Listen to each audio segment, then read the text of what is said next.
Hey YouTubers, it's Monica Villasenor. We're on video 2 here. I'm going to talk to you about my medications. I'm on day, I have my little medication list here. It's all nice and colored. Makes it nice and easy. I'm actually on day 4. So what they have me on so far, I am on the birth control pill, and this allows the doctor to control your cycle. So he does a bunch of people and lumps them all into one group and one batch for efficiency. So I'm on the birth control pill, which is ironic to me that, you know, here I have to take birth control pills when I can't get pregnant. But I haven't had any problem on the birth control pill except for one time. Actually, that's not true. I was really bitchy like the first 2 weeks. I have to forewarn people. I was not expecting that. But once it hit me, oh, okay, that is the reason why, then I was okay. But you know, sometimes when you're just really angry and mean and you know it, but you can't help it, yeah, that was me. So I had to apologize to my family because it was pretty bad.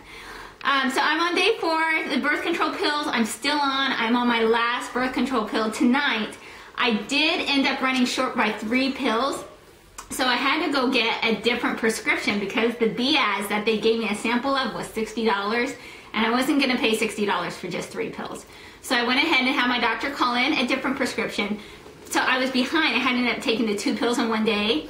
Not a good thing. I ended up throwing up that night. So don't do that if you don't have to. Definitely, once I was back and do my normal cycle, I wasn't nauseous anymore. But that was the only problem I've had so far with the medications.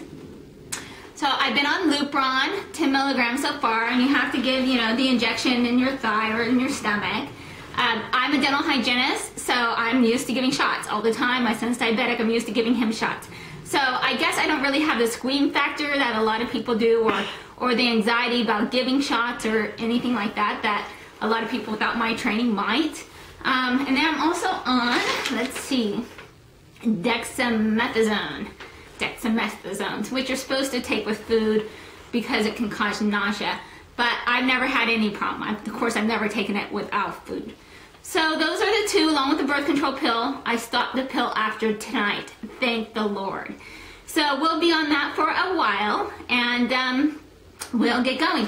I did have a fluid ultrasound. We found out with the fluid ultrasound that I have 1 to 2 follicles on one side, and then on the other side only 2 to 3. Now that's very disheartening to me because even though I'm 37, I'm very active, and so I always think, oh, you know what, my body's young, and I expect my eggs and the number of them to reflect that. So after that, we've kind of adjusted our schedule with the meds, and we actually had to end up getting $1,000 more of the Gonal F than we were expecting. So that was a bummer in that regard.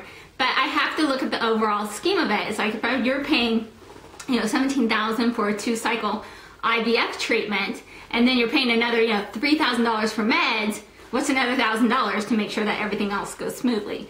So I just had to put that all into the grand scheme of life, and, you know, will this extra $1,000 kill me? And hopefully not. So hopefully all the eggs that I do have, and hopefully some more will come in. But if not, hopefully they'll be high quality and they'll all be mature, and we can use those 3 to 5 that we have.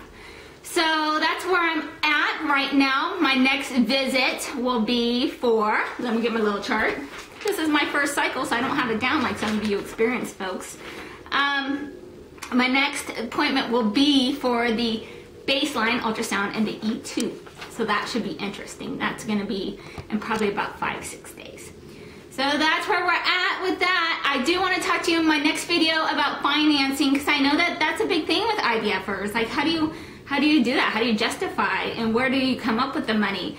And I know I told you in the first video that we went with Dr. Sheeran. He was not the cheapest. And so, you know, does the money always end up reflecting the quality of work that the doctor does?